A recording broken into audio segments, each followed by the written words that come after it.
Donc, merci au festival Allez Savoir pour son invitation, à Liora Israël qui nous a invités à postuler, puisqu'il faut postuler, et à la formidable équipe organisatrice qui nous a accompagnés pendant toute la période de préparation et aujourd'hui encore ce soir.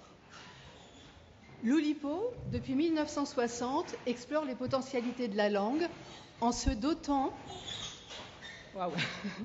de contraintes et de structures. Que se passe-t-il si l'on désobéit aux régularités de la langue en se fixant des règles ? L'auteur oulipien s'impose des contraintes, parfois sévères, tel un rat qui construit lui-même le labyrinthe dont il se propose de sortir. Mais il lui arrive aussi de désobéir. Le clinamen constitue ainsi l'exception à la règle. En bref, la question d'obéir et de désobéir n'est pas anecdotique à l'Oulipo. Donc pour cette lecture sur le thème des désobéissances, nous avons composé des textes. Nous allons en lire certains, mais vous pourrez tous les retrouver dans ce numéro de la bibliothèque oulipienne, en vote spécialement conçu pour vous et en vente à la librairie pour la somme modique de 10 €. C'est scandaleux. On pourra même faire une dédicace collective à l'issue de la lecture. Ce soir, vous avez devant vous Frédéric Fortet, dit FF.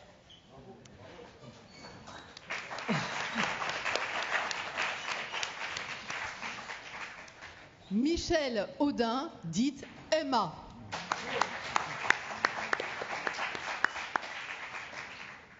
Paul Fournel, PF. Et Pablo Martín Sánchez, PMS. Et Valérie Baudouin, dite VB. Ce qui devrait vous surprendre, logiquement.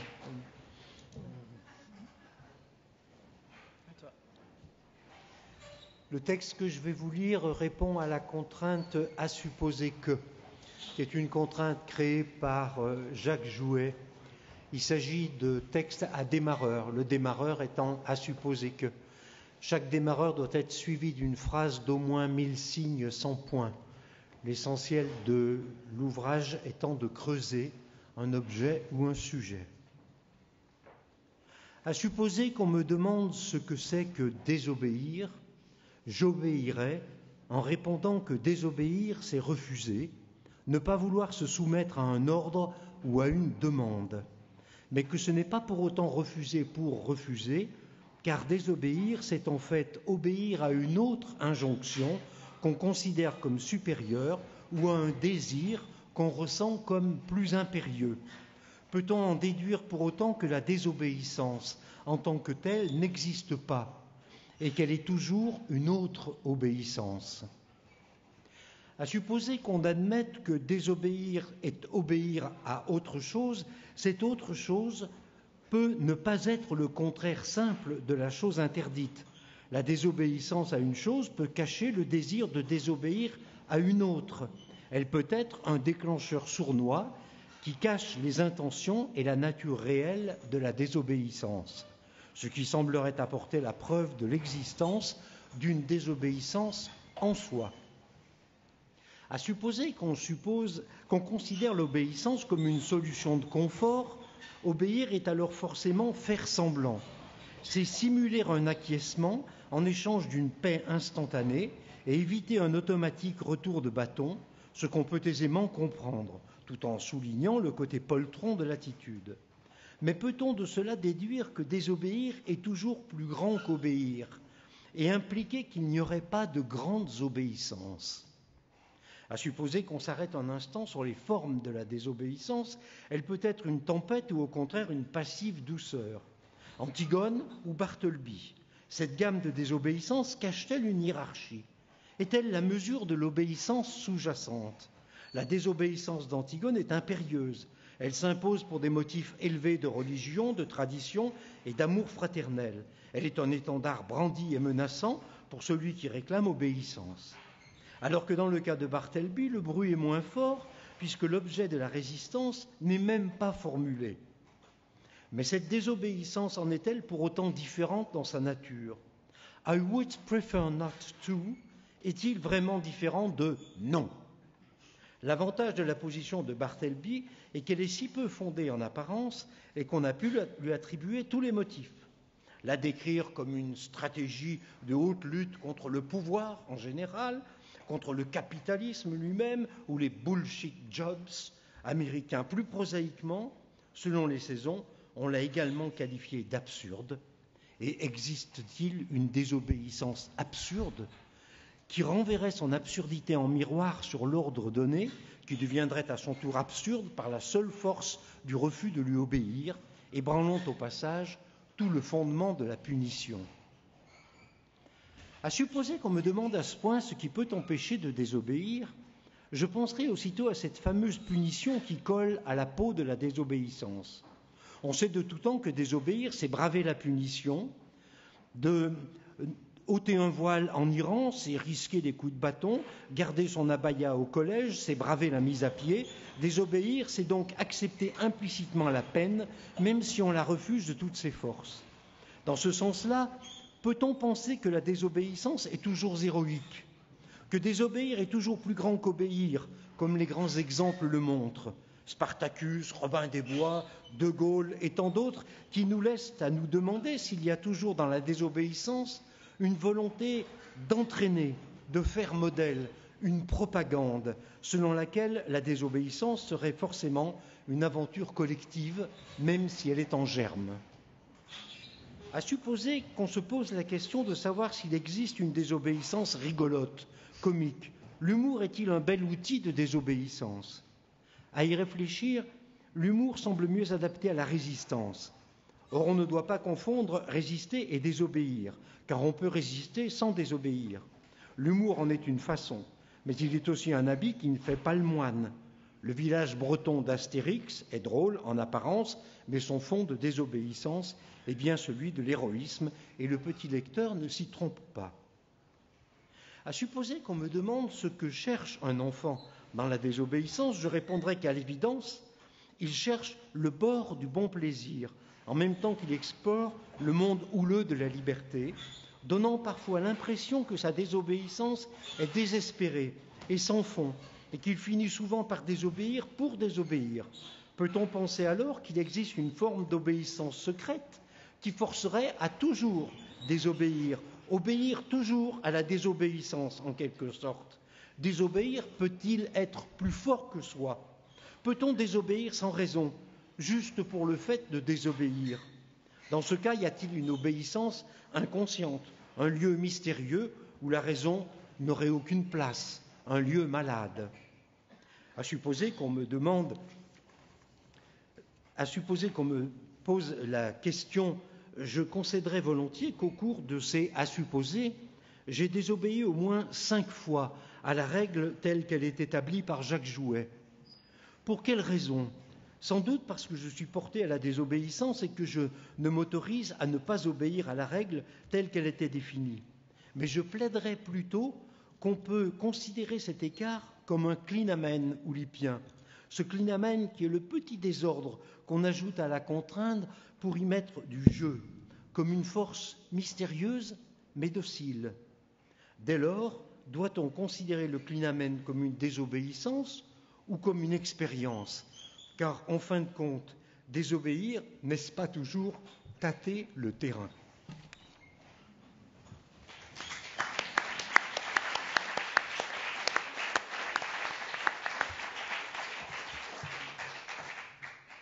J'aime la liberté, mais pas ses statuts. Je déteste l'expression « l'homme de la rue ». Je crois que je n'ai jamais fait le mur. Je refuse de parler de la chute du mur. Je mets rarement les choses à leur place. Je n'aime pas rester dans mon coin. C'était un instrument de torture, le coin. Je refuse de commencer un livre à 33 degrés. Il m'arrive rarement de descendre dans la rue, mais j'adore courir les rues. Et désobéir en silence. Il arrive que je ne tienne pas en place. Je déteste l'expression « rester à sa place ». Je suis contre les statuts. Je refuse de rester au premier degré et le racisme à n'importe quel degré. J'arrache parfois des affiches sur les murs. Je refuse les conspirations du silence et d'être réduite au silence. Je ne tiens pas à vous emboucher un coin. Allons plutôt déboulonner une ou deux statues. Bon alors, j'ai lu très vite, hein, alors je vais le relire, mais d'abord je vais vous expliquer. Donc il y a 7 strophes de 3 vers. Il y a 7 mots qui terminent ces 21 vers. 3 x 7, 21. Hein. Il faut faire un peu de mathématiques. Les mots statue, rue, mur, place, coin, degré, silence. Donc on les a mis en couleur, mais j'avais pas assez de couleur, donc le silence est resté noir. Voilà. Et chacun de ces mots est dans 3 des strophes. Chacune des strophes contient 3 des mots. 2 strophes ont exactement un de ces mots en commun. Et cerise sur le gâteau, celui des mots qui est dans le dernier vers d'une strophe et dans le premier de la suivante. S'il y a des mathématiciens dans la salle, je précise que c'est inspiré par un objet géométrique qui s'appelle le plan projectif sur un corps à 2 éléments. Pour les autres, je précise que c'est inspiré par un jeu de cartes familial, le jeu de Double, qui est très simplifié ici. Donc je relis, plus sérieusement. J'aime la liberté, mais pas ses statuts. Je déteste l'expression « l'homme de la rue ». Je crois que je n'ai jamais fait le mur. Je refuse de parler de la chute du mur. Je mets rarement les choses à leur place. Je n'aime pas rester dans mon coin. C'était un instrument de torture, le coin. Je refuse de commencer un livre à 33 degrés. Il m'arrive rarement de descendre dans la rue, mais j'adore courir les rues et désobéir en silence. Il arrive que je ne tienne pas en place. Je déteste l'expression « rester à sa place ». Je suis contre les statuts. Je refuse de rester au premier degré et le racisme à n'importe quel degré. J'arrache parfois des affiches sur les murs. Je refuse les conspirations du silence et d'être réduite au silence. Je ne tiens pas à vous emboucher un coin. Allons plutôt déboulonner une ou deux statues. Cette fois, c'est fini.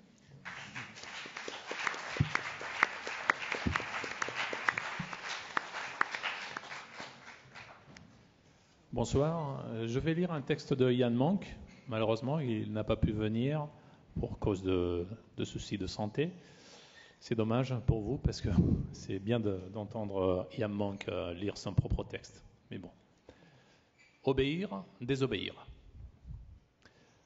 Obéir, désobéir, obéir, désobéir, obéir, désobéir, obéir, désobéir.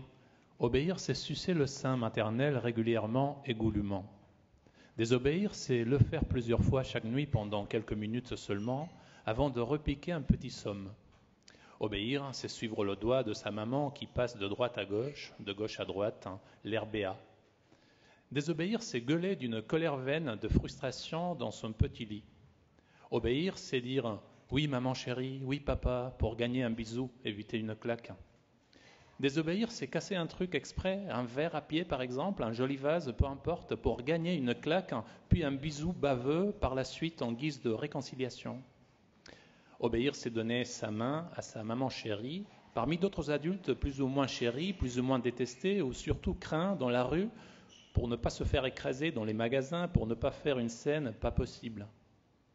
Puis désobéir, c'est s'arracher de cette main, moite, pour se rouler par terre devant le rayon de bonbons ou de jouets. En gros, obéir, c'est donner une bonne image publique de ses parents, de son entourage, alors que désobéir, c'est leur foutre une honte pas possible au magasin, dans la rue, peu importe où. Oui, putain, que c'est drôle. Obéir, désobéir, obéir, désobéir, obéir, désobéir, obéir, désobéir. Obéir, c'est aller à l'école. Désobéir, c'est faire semblant d'être malade. Obéir, c'est bien répondre à sa maîtresse. Désobéir, c'est regarder par la fenêtre l'air déjà désabusé à 5 ans. Obéir, c'est aller voir la directrice quand on te dit de le faire pour te faire punir. Désobéir, c'est faire semblant d'y aller, traîner 10 minutes par-ci, par-là, puis faire demi-tour avec la certitude précoce qu'on ne va jamais vérifier que tu n'as pas obéi. Obéir à ses instincts, c'est apprendre que cet aperçu tombé du ciel s'avère exact. Désobéir à ses instincts aurait été d'y aller quand même, comme un petit con pour se faire punir après comme un gros con. Obéir, désobéir, obéir, désobéir, obéir, désobéir, obéir, désobéir. Obéir, c'est aller se faire chier à l'église tous les dimanches. Désobéir, c'est dire « je ne retourne plus parmi cette bande d'hypocrites, même si maman ne te parle pas pendant les 15 jours après cette annonce fracassante ». obéir, désobéir, obéir, désobéir, obéir, désobéir, obéir, désobéir. Obéir, c'est courir comme tout le monde dans le cross obligatoire du bahut. Désobéir, l'année suivante, c'est faire le parcours à la marche avec un copain et puis faire le con devant la ligne d'arrivée en invitant l'un l'autre à passer le premier, donc l'avant-dernier. Sinon, obéir au bahut, tu le fais juste pour avoir la vie facile et que les profs te foutent de la paix. Car désobéir au bahut, ça veut dire des renvois chez le proviseur, l'école à gogo, etc. Et tout ça pour pas grand-chose. Désobéir de l'extérieur, le sourire aux lèvres est plutôt cool. Désobéir de l'intérieur, le sourire aux lèvres est nettement plus cool. Obéir, désobéir, obéir, désobéir, obéir, désobéir. Obéir au dictat d'être un ado de 15 ans veut dire aimer le foot et les bagnoles et rêver des filles. Désobéir, c'est lire et écrire de la poésie et rêver des filles. Obéir à la connerie dominante veut dire mentir en niant le fait évident qu'on se masturbe. Désobéir à la même connerie veut dire qu'on l'assume, même si on te traite par la suite de wanker. Obéir, désobéir, obéir, désobéir, obéir, désobéir. Obéir en tant qu'adulte veut dire respecter la loi quand on le veut bien. Désobéir, c'est pareil en gros, mais de manière plus consciente. Obéir, du coup, c'est se croire, se dire respectable et digne tout en fraudant le fisc, en se garant mal et en roulant à 200 à l'heure. Désobéir, par contre, c'est sciemment tenir un pet à la main gauche, son majeur droit dressé. Obéir, désobéir, obéir, désobéir, obéir, désobéir, obéir, désobéir, obéir, désobéir. Obéir, ayant fait une grande école, c'est devenir haut fonctionnaire, avocat mafieux, comptable pour les riches qui pensent payer trop d'impôts, ou bien, plus honnêtement et même bêtement, chef de vente dans une boîte multinationale, etc. Désobéir, c'est devenir un petit poète de merde. Obéir serait démarrer un poème romantique et lipogrammatique en E par « Mon amour a, mon amour, mon amour a ». Désobéir serait démarrer un poème romantique et lipogrammatique en E par « T'es tellement belle, bébé ». Obéir, c'est écrire un alexandrin qui dit par exemple « La splendeur du ciel, ce soir me fait languir ». Désobéir, c'est écrire un alexandrin qui dit par exemple « Un bus s'est garé ce matin ». Obéir, quand un être cher crève, c'est laisser un prêtre ou un autre connard similaire parler de lui lors de ses obsèques. Désobéir, c'est chasser les connards et prendre la parole toi-même pour parler honnêtement de cet être aimé. Obéir, désobéir, obéir, désobéir, obéir, désobéir, obéir, désobéir. Obéir, c'est écrire ce texte sur commande sur les désobéissances au lieu de faire quoi ? Tiens, écrire un poème torride, érotico-romantique sur une fille dont la beauté des yeux verts ne rivalise qu'avec son tour de poitrine. Mais désobéir cette fois-ci eût été dommage, je trouve. Vous aussi, j'espère.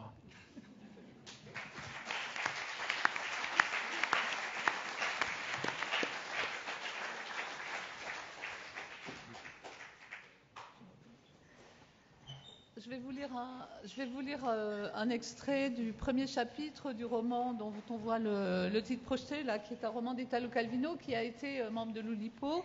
Ce roman date de 1957. La traduction française que je vais vous lire, c'est celle que Calvino a relue, et elle date de 1960.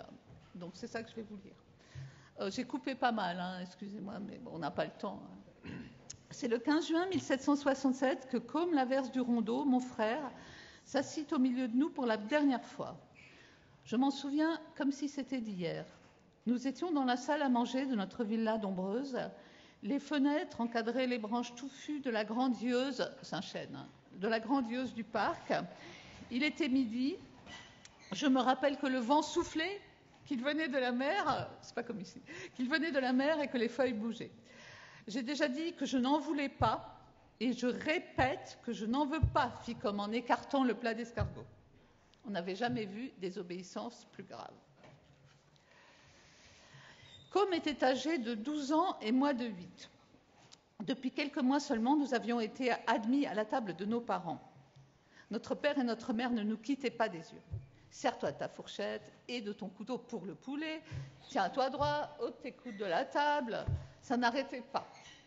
Ce ne furent que gronderies, piques d'amour-propre, punitions, bouderies, jusqu'au jour où Côme refusa les escargots et décida de séparer son destin du nôtre. Nous grimpions aux arbres. Ces premiers jeux innocents s'éclairent dans mon souvenir comme une initiation, un présage, mais qui pensait alors à cela? Nous remontions les torrents en sautant d'un rocher à l'autre, nous explorions des cavernes au bord de la mer, nous nous laissions glisser le long des balustrades des escaliers de la villa. Une de ces glissades fut pour Côme l'origine d'un de ses plus graves heurts avec nos parents. Puni injustement, à son avis, il nourrit dès lors contre la famille ou la société ou le monde en général une rancune qui se manifesta par la suite dans sa décision du 15 juin. On nous avait interdit de nous laisser glisser sur les rampes de marbre de l'escalier. Nous risquions de renverser les statues d'ancêtres que notre père avait fait placer sur de petites colonnes surmontant les balustres à chacun des paliers. Comme avait fait dégringoler un trisaïeul évêque avec sa mitre et tout. Ce furent des réprimandes à n'en plus finir, des coups de fouet, des pensums, la réclusion, le régime du pain sec et de la soupe froide. Et comme cette invective féroce, je me fiche de tous vos ancêtres, monsieur votre père. Sa vocation de rebelle s'annonçait déjà. C'est en manière de cuisine que la rancœur de notre sœur se donnait surtout libre cours. Elle ne manquait ni de soins, ni d'esprit d'invention, qui sont les premières qualités d'une cuisinière.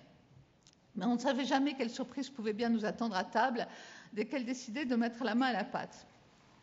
Elle nous prépara une fois des croquettes au foie de rat, pour ne pas parler des pâtes de sauterelle, celles de derrière bien dures, en dents de scie, dont elle avait fait une mosaïque sur une tarte. Il y avait aussi les escargots.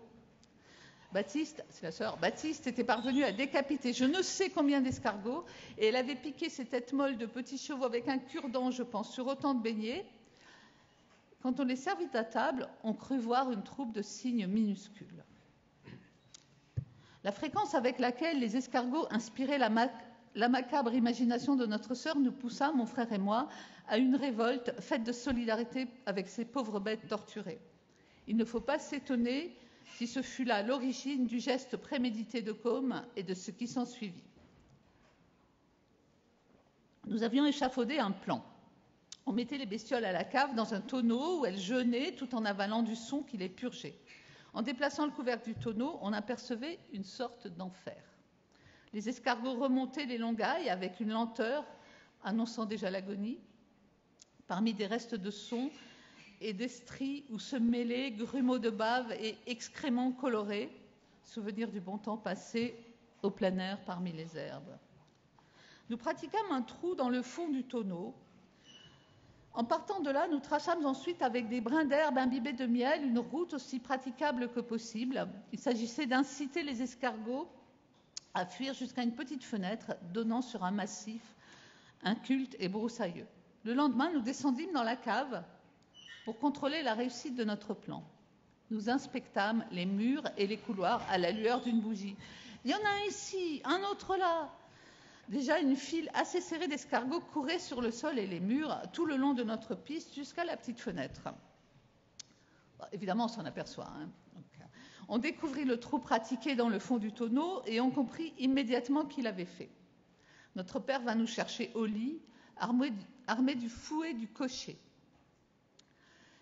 Couverts de raies violettes sur le dos, sur les fesses et sur les jambes, nous allâmes échouer dans la lugubre petite pièce qui nous servait de cachot. On nous maintint là 3 jours, au régime du pain, de l'eau, de la salade, de la couenne et du minestrone froid. Heureusement, nous aimions ça. Le premier repas en famille qui suivit fut précisément celui du 15 juin à midi. Il semblait qu'il ne se fût rien passé, que tout fût normal.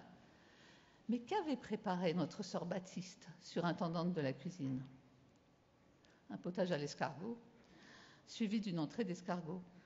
Côme refusa de toucher la moindre coquille.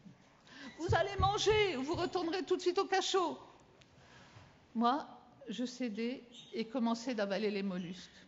Ce fut de ma part une petite lâcheté. Alors, demanda notre père à Com. Non, non et non, répondit Com en repoussant le plat. Quitte cette table. Mais déjà, Com nous avait tourné le dos et sortait de la salle à manger. Où vas-tu ? Je sais où je vais, cria-t-il. Il courut dans le jardin. Au bout d'un moment, nous l'aperçûmes par les fenêtres qui grimpaient dans Lieuse, toujours le chêne donc. Il avait la tenue et les habits fort soignés que notre père exigeait à table, cheveux poudrés et queue nouée d'un ruban, cravate de dentelle, petit habit vert à basque, culotte mauve, l'épée au côté et de longues guêtres de peau blanche montant jusqu'à mi-cuisse qui était l'unique concession à notre vie campagnarde. J'ai déjà dit que nous passions de longues heures dans les arbres, et ce, non pas pour y chercher des fruits ou des nids comme la plupart des garçons, mais pour le plaisir de triompher des reliefs difficiles et des fourches, d'arriver le plus haut possible, de trouver des bonnes places pour nous installer et regarder le monde au-dessous de nous. Com monta jusqu'à la fourche une grosse branche où il pouvait s'installer commodément et s'assit là, les jambes pendantes, les mains sous les aisselles, la tête rentrée dans le cou, son tricorne ramené sur le front. Notre père se pencha par la fenêtre.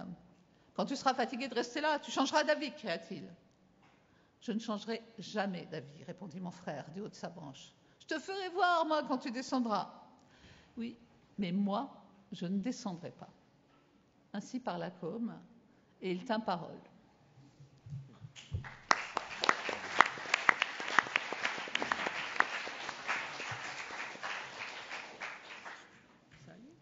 Le réseau social LinkedIn est devenu un haut lieu d'autopromotion.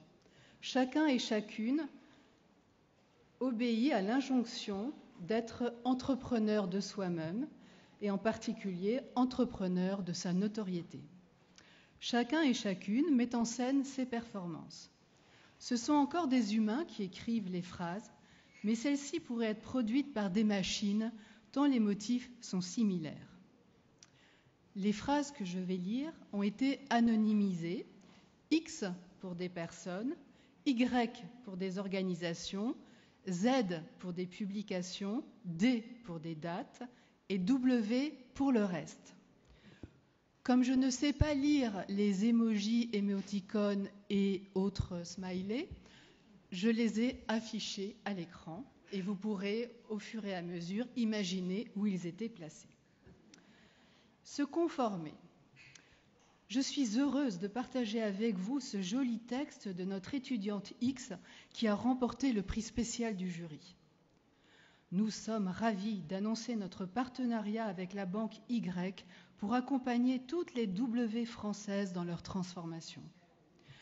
We are thrilled to be incubated at Incubateur Y. We look forward to interacting with this amazing community of entrepreneurs and being supported by such a great team. Je suis très heureuse d'annoncer la publication en ligne de mon article W dans la revue Z sur W'. Je suis ravie d'intégrer Y en tant que consultante en W. I am genuinely happy to announce that Y has selected our project W for funding for the next 3 years. Je suis très heureux de partager avec vous l'obtention de mon diplôme de W. Très touché par cette recension enthousiaste de Z dans Y par X. Quel bonheur d'être lu avec tant de générosité. X is delighted to welcome 4 new members. Ravi d'avoir participé aux rencontres nationales de W. Nous sommes fiers de vous annoncer la création de l'association Y au service de la transformation des W en leaders mondiaux. It was a privilege to listen to X. Je suis ravie de vous annoncer la parution du dernier dossier spécial de la revue Z sur le thème de W. J'ai eu le plaisir de coordonner ce dossier avec X, X' et X secondes. Très heureux d'avoir participé à la rédaction du très beau livre Z de X et X' qui paraît cette semaine aux éditions W. Recently, X and I proudly received the 2023 ZEED Best Empirical Paper Award. J'ai le plaisir d'annoncer le lancement de mon entreprise Y avec X, qui, au-delà d'être mon frère, est un grand expert avec un parcours remarquable dans l'IA, la data science et la formation. Je ne peux plus travailler gratuitement et faire comme si c'était normal. Résister. Lu dans une messagerie. C'eût été un immense plaisir pour moi de répondre positivement à votre invitation tant le projet W que vous défendez fait sens par rapport à mes propres engagements. S'il ne m'avait été impossible de me libérer pour la date T qui coïncide avec la tenue de l'événement que j'organise moi-même autour du numéro de la revue Z. Comme j'aurais aimé participer au numéro de la revue Z, l'intérêt du sujet W, la perspective des échanges avec X' et X secondes me séduisent. Cependant, mon emploi du temps est trop chargé pour que je m'engage dans la rédaction d'un nouvel article. C'est donc avec le plus grand regret que je décline votre invitation. Cette invitation m'honore. Je vous remercie d'avoir pensé à moi pour cette intervention. Malheureusement, je me vois dans l'obligation de décliner votre invitation à participer à W, en dépit du très grand intérêt qu'elle revêt pour moi. En dépit du grand intérêt de W, je n'ai malheureusement pas la possibilité de répondre positivement à votre proposition en raison d'un trop grand nombre d'engagements. Je ne prends plus de nouveaux engagements et ne serai malheureusement pas en mesure de participer à W à la date T, étant en déplacement. Étant en déplacement à ce moment-là, je ne peux répondre positivement à votre proposition. Merci pour la proposition. Je ne suis pas disponible. Impossible pour moi.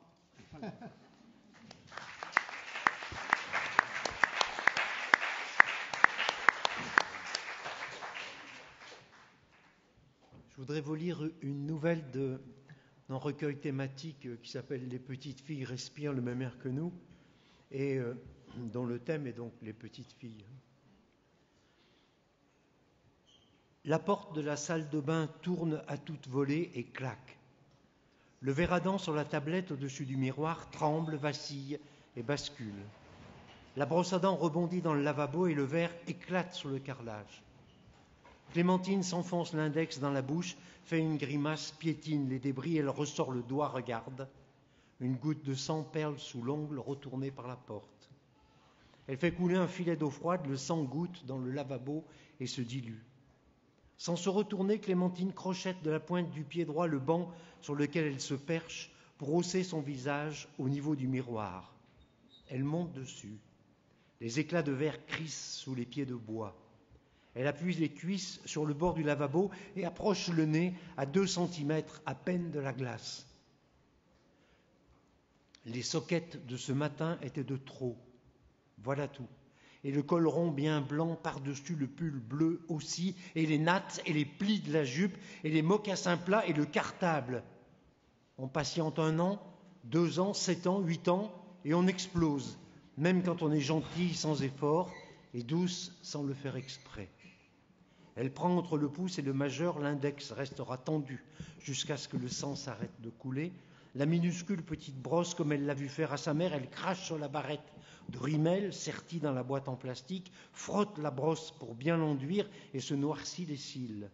Sa main tremble, la brosse touche la cornée, l'œil se met à pleurer, elle continue. Être vieille, c'est dire en bâillant le matin « j'ai une sale tête » et sortir de la salle de bain peinte, radieuse et courageuse comme un guerrier indien. C'est autour du crayon noir, gras, dont la mine s'écrase. D'un seul trait, il couvre la paupière. Un gros trait à droite, un gros trait à gauche, un peu tremblé. On équilibre en reculant le nez pour voir les orbites sont noires, comme le charbon profond, lugubre, avec le blanc des yeux minuscule, loin au fond. C'est bien, 50 plus. Être vieille, c'est ne plus porter de capuchon quand il pleut. Rouge aux joues, 2 pastilles, épaisses, recule, c'est trop. Ça fait bonne mine, et qui dit bonne mine pense petite fille et sous-entend campagne. On nuance avec un emplâtre de blanc qui remonte jusque sous les ailes du nez 10 ans de plus. Être vieille, c'est attacher ses cahiers et ses livres avec une ceinture. Le bâton de rouge à lèvres, elle choisit le plus vif entre l'oranger et le sang, et elle tartine, les lèvres enflent, s'étalent, envahissent le menton, soulignent le nez, 15 ans de plus. Et ça suffit. Être vieille, c'est avoir des bottines et pouvoir y cacher ses soquettes. Les cheveux tombent sur les épaules en anglaise molle, elle les empoigne et les crêpe sans douceur jusqu'à ce qu'ils rayonnent autour de son visage barbouillé. Recule, elle ressemble à une sorcière. Elle descend du banc. Elle n'acceptera plus qu'on lui pose tendrement la main sur la tête comme une toise. Les éclats de verre grincent entre le carrelage et ses tennis. Elle va jusqu'au placard où sa mère range ses vêtements. Par-dessus son pull, elle s'attache un soutien-gorge. Par-dessus encore, elle enfile une combinaison, puis une robe, elle y flotte. Elle en passe une autre, puis une autre encore. Et par-dessus le tout, la robe en mousseline que sa mère met lorsqu'elle sort le soir. La maîtresse, ma petite Clémentine, le père, mon petit fruit, les mordre. Elle cherche les talons hauts, les bleus, les vernis. En gardant ses tennis, elle les tient justes. Un foulard blanc dans le tiroir de son père, un coup d'œil dans la glace. En route, elle sera chanteuse. C'est un métier où on vieillit vite. La porte de la salle de bain reclaque, les talons claquent sur le travertin du corridor. La porte d'entrée claque, il pleut. Elle prend la route du bord de mer, elle marche. Ses talons se tordent, elle trébuche, elle accélère, elle marche. La pluie lui colle les cheveux sur les joues, elle regarde droit devant elle. L'eau trace des sillons dans son maquillage. Des gouttes rouges, blanches et noires tachent le plastron de la robe. Les tissus trempés lui collent à la peau. Elle écarte les mèches de cheveux. Elle a si chaud qu'au contact de la pluie d'été, ses vêtements fument. « Je marcherai, dit-elle entre ses dents, jusqu'à ce que les seins me poussent. »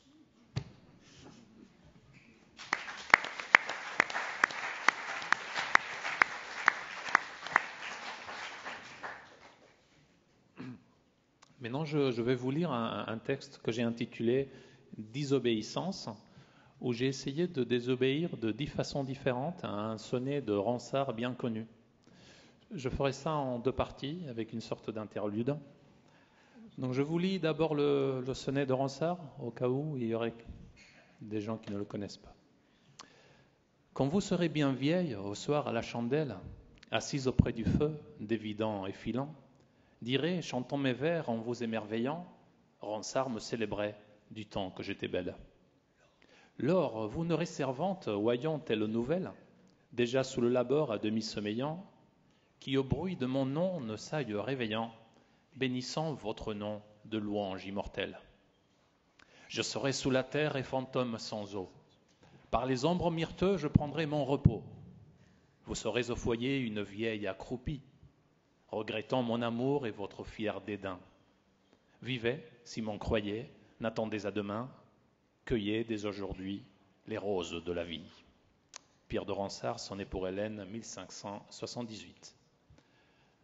Donc voici la première désobéissance, désobéir à l'ordre des vers. Cueillez dès aujourd'hui les roses de la vie, vivez, si m'en croyez, n'attendez à demain, regrettant mon amour et votre fier dédain, vous serez au foyer une vieille accroupie. Je serai sous la terre et fantôme sans eau, bénissant votre nom de louange immortelle. Quand vous serez bien vieille au soir à la chandelle, par les ombres myrteux, je prendrai mon repos. Lors vous n'aurez servante ou ayant telle nouvelle, déjà sous le labeur à demi sommeillant, qui au bruit de mon nom ne s'aille réveillant. Ronsard me célébrait du temps que j'étais belle, dirait, chantant mes vers en vous émerveillant, assise auprès du feu, dévidant et filant. Deuxième désobéissance, désobéir à la rime. Quand vous serez bien vieille, au soir à la lumière, assise auprès du feu, dévidant et filant, dirait, chantant mes vers, pleine d'admiration, Ronsard me célébrait du temps que j'étais belle.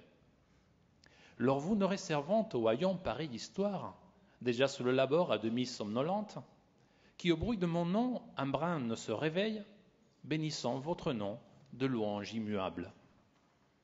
Je serai sous la terre et fantôme sans eau, par les ombres myrteux je prendrai mon relax. Vous serez au foyer une vieille bossue, regrettant mon amour et votre fier dédain. Vivez, si m'en croyez, n'attendez pas un jour, cueillez dès aujourd'hui les roses de la vie. Troisième désobéissance, je vais désobéir à l'alexandrin, mais je vais obéir au décasyllabe. Quand vous serez bien vieille à la chandelle, un soir auprès du feu, cousant, filant, dirai chantant mes vers, vous étonnant, Ronsard me célébrait quand j'étais belle. Tout au servant toyant cette nouvelle, déjà sous le labeur en sommeillant, devra se réveiller en entendant mon nom vous bénissant de gloire autelle. Je serai sous la terre un corps sans eau. Je prendrai par les ombres mon repos. Vous serez une vieille qui, blottie, regrettera l'amour et son dédain. Vivez, n'attendez pas le lendemain, cueillez déjà les roses de la vie. Quatrième désobéissance. Là, il faut une petite explication. Je vais désobéir aux strophes, mais je vais obéir aux strophes du sonnet dit irrationnel, même si Michel Audin n'aime pas trop, ou sonnet de Benz, de Jacques Benz, l'Olympien. Donc il s'agit de respecter les 14 vers d'un sonnet, mais en distribuant les vers différemment. Donc d'abord un tercet, puis un monostiche, après un quatrain, un monostiche, et une dernière strophe de 5 vers, c'est-à-dire 3, 1, 4, 1, 5. Vous voyez l'irrationalité de la chose? Ok. C'est pi. Oui, c'est pi, c'est le nombre pi, les premières décimales du nombre pi. Ok, j'y vais. À la chandelle au soir, quand vous serez bien vieille, assise auprès du feu, vidant une bouteille, dirai chantant mes vers en vous émerveillant, Ronsard me célébrait du temps que j'étais belle. Dès lors, sous le labeur à demi sommeillant, tout servant toyant de louanges pareilles, prononcé par mon nom, caressant son oreille, ne pourra que penser, tout en se réveillant, Ronsard me célébrait du temps que j'étais belle. Je serai sous la terre une image irréelle, vous serez au foyer très vieille, sans amis, regrettant mon amour et votre orgueil rebelle. Vivez, n'attendez pas à finir à la poubelle, cueillez déjà les roses, acceptez le pari. Bon, on va arrêter ça, non?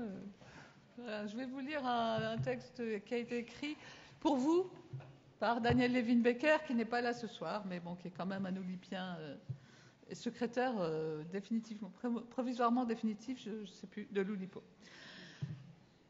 Je monte au signal sonore et je ne valide pas. Je jette mes déchets dans la nature. Je mange 3 fruits et légumes par jour maximum. Je chante trop vite en me lavant les mains et faux. Je traverse en 3 temps. Je roule pas au pas. Je pied en l'air. Je repas entre grignotements. Je Dieu est maître. J'éternue dans le coude des passants. J'imagine Sisyphe coléreux. J'omelette sans œuf cassé. Je n'ai pas arrêté les embrassades et je t'embrasse faiblement. Je pavais sous la plage. Je dis parfois jamais. Alors en fait... Si j'ai interrompu, si je me suis permis d'interrompre Pablo qui nous racontait des sonnets, c'est parce que, en fait, le texte que je viens de vous lire est un sonnet. Tu peux l'afficher Oui, ça y est. D'accord. Alors, je vais vous le relire comme un sonnet. Le Calvino, je ne l'ai pas lu 2 fois, hein, c'est juste... Je monte au signal sonore et je ne valide pas. Je jette mes déchets dans la nature. Je mange 3 fruits et légumes par jour maximum. Je chante trop vite en me lavant les mains et faux. Je traverse en 3 temps, je roule pas au pas, je pied en l'air, je repas entre grignotements, je Dieu est maître. J'éternue dans le coude des passants, j'imagine Sisyphe coléreux, j'omelette sans œuf cassé, je n'ai pas arrêté les embrassades et je t'embrasse faiblement, je pavais sous la plage, je dis parfois jamais... Ah oui, c'est des décasyllabes aussi, j'ai pas dit. Voilà, j'ai fini.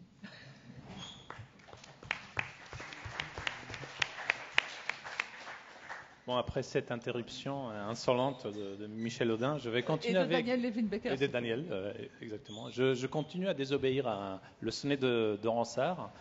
Donc la 5e désobéissance, donc je vais désobéir au lexique.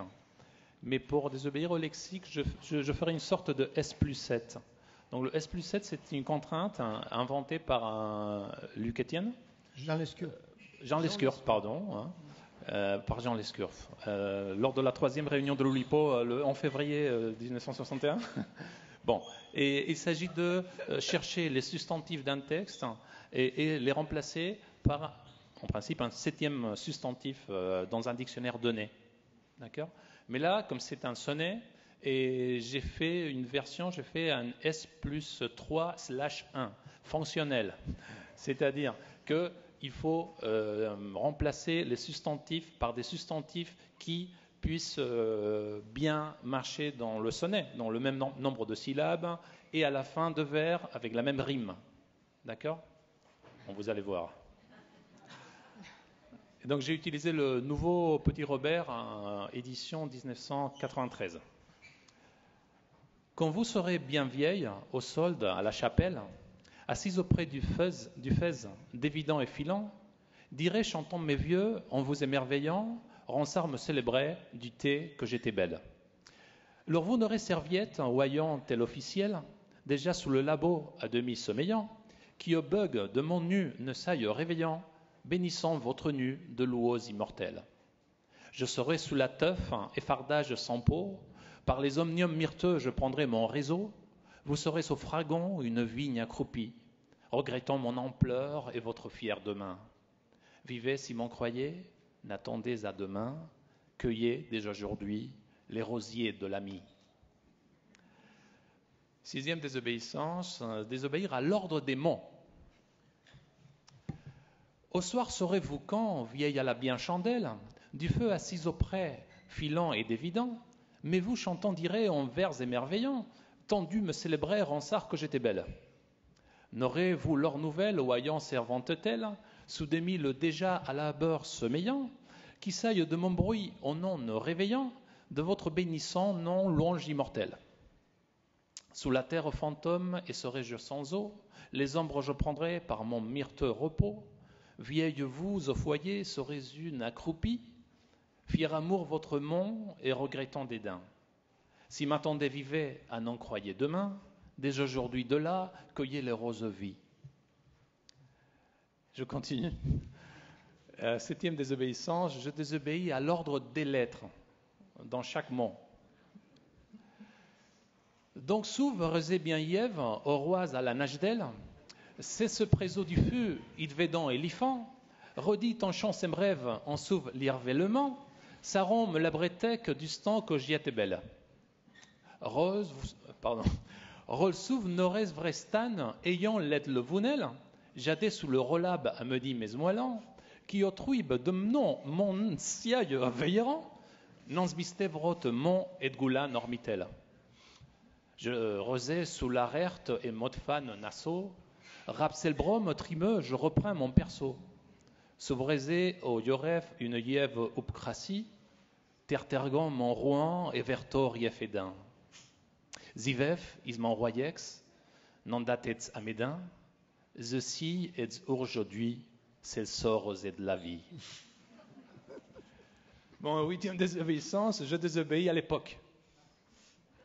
Quand tu seras bien vieille, écoutant RTL, assise auprès du Mac, surfant parfois tutant, dira chantant mon tube, assez hallucinant, Ronsard se l'a pété du temps que j'étais belle. Lors tu n'auras copine voyant telle nouvelle, déjà sous le smartphone à demi sommeillant, qui au bruit de mon nom ne saille réveillant, taguant ton joli nom à la bombe immortelle. Je serai calciné dans une urne art déco, j'éteindrai mon Facebook, je prendrai mon repos, tu seras à la plage une mamie blottie, regrettant mon amour et ton altier dédain. Ça déchire, crois-moi, n'attends pas à demain, profite au maximum, prends à demain la vie. Et 9e désobéissance, là je désobéis à la langue, parce que bon, je vais obéir à ma langue maternelle. Cuando seas muy vieja, a la luz de un candil, sentada junto al fuego, hilando y ovillando, recordarás mis versos, te quedarás pensando, elogiaba Ronsard mi porte y mi perfil. Y no habrá desde entonces criada con mandil que medio adormilada tras horas faenando, al escuchar mi nombre no vaya despertando, enaltecer el tuyo con loa tan gentil. Yo estaré bajo tierra, sin huesos, fantasmal, durmiendo entre las sombras mi gran sueño fatal. Mientras tú en el hogar, anciana desvalida, Lamentarás mi amor, tu orgulloso desprecio. Disfruta del momento, quien no lo hace es necio. No pierdas tiempo y coge las rosas de la vida. Et la dernière désobéissance, donc là c'est un peu n'importe quoi parce que je désobéis au mot plein, donc j'élimine les substantifs, les verbes, les adjectifs et les adverbes. Ah oui, ça fait cher. Allez. Quand vous au Allah, auprès du et, mais en vous me dit que vous un tel, vous le a, qui au demande votre de. Je sous là et sans, par les jeux mon, vous au une, mon et votre, ciment, na, délai, de là.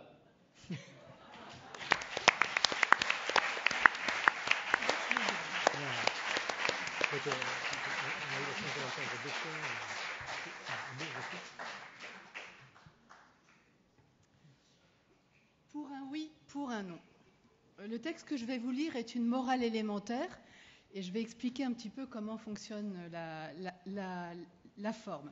C'est une forme qui a été inventée par Raymond Queneau à la fin des années 70 du XXe siècle. Il la définit ainsi.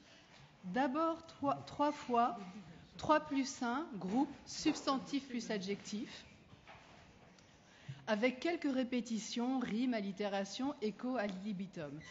Puis une sorte d'interlude de 7 vers, de 1 à 5 syllabes. Enfin, une conclusion de 3 plus 1, groupe, substantif plus adjectif, reprenant plus ou moins quelques-uns des 24 mots utilisés dans la première partie. Donc ça, c'est la définition de Raymond Queneau et vous avez des exemples affichés à l'écran. Avant de vous lire la double morale élémentaire, quelques mots. Porter le stigmate du jeune déviant, c'est essayer en vain de ne pas attirer l'attention, avoir ses papiers sur soi, se soumettre, ne jamais se rebeller, supporter en silence les propos humiliants. Porter le stigmate de la jolie fille, c'est essayer en vain de ne pas attirer les regards, c'est baisser la tête, accélérer le pas, consentir à une conversation dont on ne veut pas. Obéir ou se soumettre à une norme que l'on ne partage pas, c'est désobéir aux normes de son groupe ou à ses propres normes. J'arrive à la double morale élémentaire. Jeune fille, silhouette élancée, visage avenant, cheveux longs, allure vive, tenue élégante, peau claire, soleil radieux, pensée légère. Bande organisée, regard malsain, propos inappropriés, proie facile. Pour un oui, pour un non, on te regarde, on te parle, on t'enlace. Laissez-moi partir, lâchez-moi. Proie encerclée, barrage humain, destination inaccessible, rencontre impossible. Jeune homme, allure jeune, type sportif, peau mate, pas rapide, cheveux soignés, tenue moderne, ciel bleu, sourire détendu. Policier embusqué, transgression facile, injure routinière, victime idéale. Pour un oui, pour un non, on t'arrête, on t'interroge, on te palpe. Je n'ai rien fait, lâchez-moi. But inatteignable, victime encerclée, barrage humain, rendez-vous raté.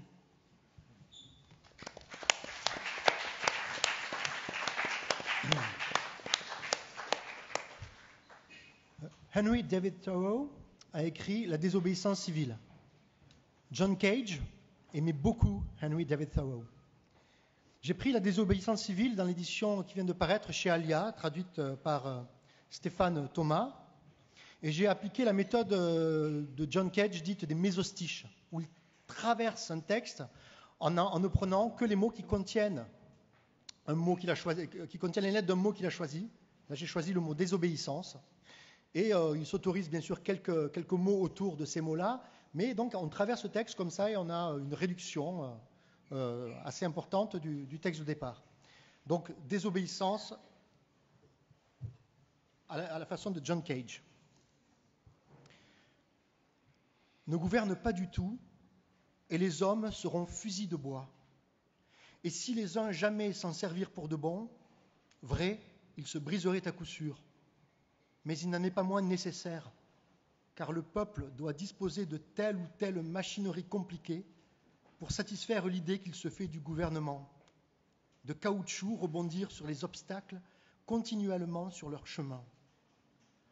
Et si l'on devait juger ces hommes en totalité sur les effets de leurs actions et non en partie sur leurs intentions, mériteraient d'être classés parmi ces personnes malveillantes, hommes d'abord et sujets ensuite. Il n'est pas souhaitable d'être respectueux de la loi autant. C'est assez vrai d'une conscience, une collectivité qui a une conscience, et même, oui, contre leur bon sens et leur conscience, ce qui rend de fait la marche difficile et provoque des palpitations. Ils ne doutent pas d'être mêlés à une affaire détestable. Un gouvernement américain peut créer un souvenir d'humanité, pourrait-on dire, les armes avec le cérémonial, même si pas un tambour ne roula une note d'adieu sur la tombe où nous enterrâmes notre héros, avec leur corps, etc. Dans la plupart, nul n'exerce librement, sens moral au niveau du bois, de la terre, et l'on pourrait peut-être fabriquer des hommes en bois aussi bien. Plus de respect que mannequin ou une motte comme la plupart des politiciens. Cette obligation est d'autant plus pressante que si le pays ainsi envahi n'est pas le nôtre, notre est l'armée d'invasion.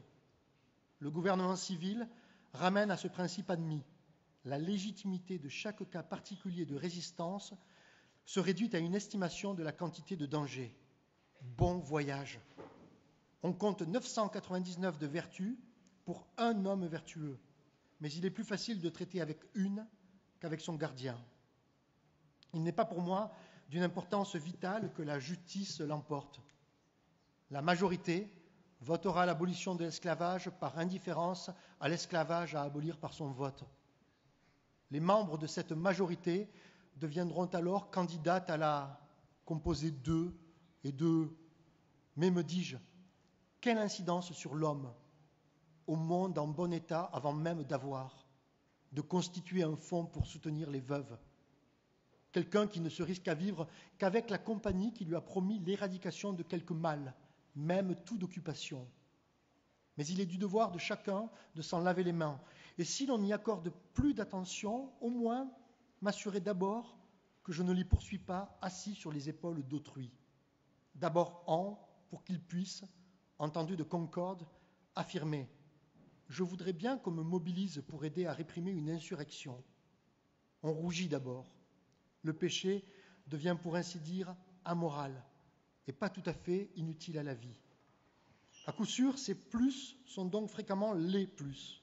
Une réforme entre eux et l'État et leur contribution à son trésor. La même relation à l'État que l'État à l'Union et les raisons qui ont empêché l'État de résister à l'Union. Quelle satisfaction y trouve-t-on si on est victime d'une injustice? Si vous êtes floué d'un seul dollar par votre voisin, je suis venu au monde non pas d'abord pour en faire un endroit vivable, mais pour y vivre, qu'il soit bon ou mauvais. Notre cas, c'est sa constitution même qui est le mal. Au gouvernement du sans attendre, constituer une majorité d'une voix et envisager bon voisinage sans avoir de parole plus et plus à son action. Un fait dont j'ai clairement conscience, c'est que si dès que je pourrais nommer un seul, l'esclavage serait aboli en Amérique. Car peu importe des commencements, chose une fois bien faite est à jamais faite. Nous, c'est là, disons-nous, notre. Les réformes de journaux plus libres d'être bannis de l'État par son action propre, comme ils s'en sont déjà bannis, c'est là l'esclave fugitif dans un État esclavagiste, où leur voix ne battrait plus, les de l'État ne seraient pas comme un ennemi dans la place. Ils ignorent à quel point la vérité l'emporte dans le combat contre l'injustice, quand on l'a éprouvé dans sa propre. Exprimez tout votre suffrage par l'étendue de votre influence. Une minorité est quand elle fait obstruction de tout. Si l'alternative est d'incarcérer tous les hommes justes ou de renoncer à la guerre et à l'esclavage, l'État n'hésitera pas dans son choix. Si 1000 contribuables ne payaient pas, c'est la fête d'une révolution pacifique. Si une telle révolution est, tout paraît exorbitant, en particulier quand elles doivent travailler de l'heure pour s'en acquitter. Si quelqu'un vivait pleinement sans faire usage d'aucun argent, l'État lui-même hésiterait à lui en réclamer, toujours vendu à l'institution qui lui permet de l'être. Plus d'argent, c'est moins de vertu. La monnaie sert à payer le tribut, demanda-t-il, et l'un d'eux sortit. Si vous utilisez une monnaie à l'image de César, laquelle a donné cours et valeur à l'État, profitez avec joie du gouvernement de César. Alors rendez-lui une part de l'abri, il sera vain d'accumuler des biens voués à coup sûr à disparaître aussi. On peut s'enrichir, même en Turquie, si l'on est en tout point un bon sujet du gouvernement turc. Confucius a dit « Gouverné par la raison, j'ai refusé. » Malheureusement, quelqu'un jugea bon de régler. Pourquoi être imposé pour l'entretien du prêtre et pas le prêtre pour le maître? Je n'étais pas maître d'une souscription volontaire. Le lycéum pouvait présenter son avis d'imposition avec l'appui de l'État tout autant que l'Église à la demande des conseillers municipaux, à la porte de bois et de fer, pied à la grille. Je ne pouvais m'empêcher d'être frappé de la sottise de cette institution qui me traitait comme si je n'étais que chair, sang et os à incarcérer. J'avais l'impression d'être seul. Mes concitoyens savaient manifestement du bon fonctionnement de la société, pas le fils de l'ingénieur. Je constate que si un gland et un marron tombent, aucun ne reste inerte, poussent et s'épanouissent du mieux qu'ils peuvent. Si une plante ne peut vivre selon sa nature, elle meurt. De même, les bras de l'air du soir sur le pas de la porte. Mais le gardien dit « Allez les gars, c'est l'heure d'où je venais qui m'avait conduit là. » Et une grange brûla. Il, d'être un homme intelligent, était ici depuis 3 mois et devait attendre 3 autres mois. Il occupait une fenêtre. Littérature laissée là par D. S'était évadé, où une grille avait été sciée, de petits récipients oblongs en fer blanc, une pinte de chocolat, du pain bis, une cuillère. On vint les reprendre. Je laissais comme un bleu le pain dans un champ voisin. Tous les jours, retour avant midi. Ils me savaient quand je sortis de prison. Se fier aux bons voisins et leur amitié pour les beaux jours. Agir en chinois. Aidant, ils consentaient à l'humanité, ils ne couraient aucun risque. Ils me dévisagèrent d'abord, avant de se tourner les uns vers les autres, comme si j'étais revenu d'un long voyage. On m'avait emprisonné alors chez le cordonnier. On me libéra une demi-heure après, car le cheval fut vite attelé au milieu d'un champ de myrtilles, sur l'une de nos collines les plus élevées. Je suis aussi désireux d'être bon voisin que sujet. Quant à soutenir les écoles, j'accomplis à présent ma part, pas en raison de telle ou telle affectation des taxes. Je refuse de suivre mon dollar à la trace, pour autant que je le puisse, jusqu'à ce qu'il achète un homme ou un mousquet pour en tuer un. Par obstination ou par souci de l'opinion des autres, on doit veiller à n'agir qu'en fonction de soi-même. Comme eux ou des endurent bien plus, je me redis parfois que ces hommes peuvent en appeler d'abord et ensuite à eux-mêmes. Mais si je mets délibérément ma tête dans le feu, c'est couper les cheveux en 4, faire distinction, me montrer meilleur que mes voisins. Vu d'en bas, la Constitution, malgré tous ses défauts, et les tribunaux sont à bien des égards, tels que je les ai décrits. Vu d'encore plus haut, du point de vue le plus élevé, qui dira ce qu'ils sont? Ce qui n'est pas ne semblant jamais longtemps être, réformateur sans sagesse ne saurait porter un coup fatal. Je pense autrement que moi, mais ceux qui, par profession, passent leur vie à étudier ont sans aucun doute conçu systèmes ingénieux et utiles, dont nous, sincèrement. Mais tout se présente dans l'absolu devant l'intelligence. Que convient-il de faire ici au sujet de cela? Parler dans l'absolu, en tant qu'homme, de devoirs sociaux, nouveau et singulier. Déduire la manière, dit-il, dont les États doivent le réguler et de leur propre ressort. Leurs électeurs, dans tel lac ou tel bassin, se saignent les reins et poursuivent leur pèlerinage vers son point d'origine. Le Nouveau Testament a été écrit, mais où se trouve le législateur qui ait assez de dons? Et les capacités sont-elles toutes obligations de semblables? Qui porterait ce type de fruit, se préparerait la voie vers un état parfait, un état encore vu nulle part.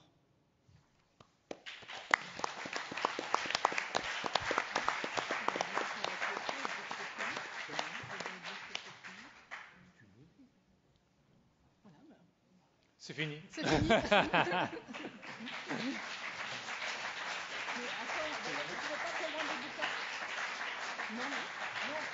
Si,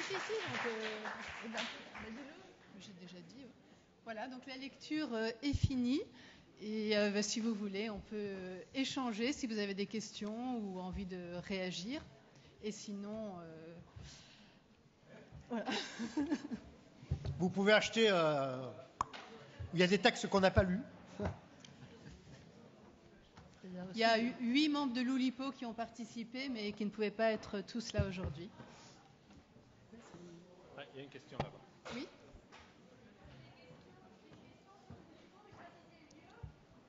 Oui, c'est pour ça.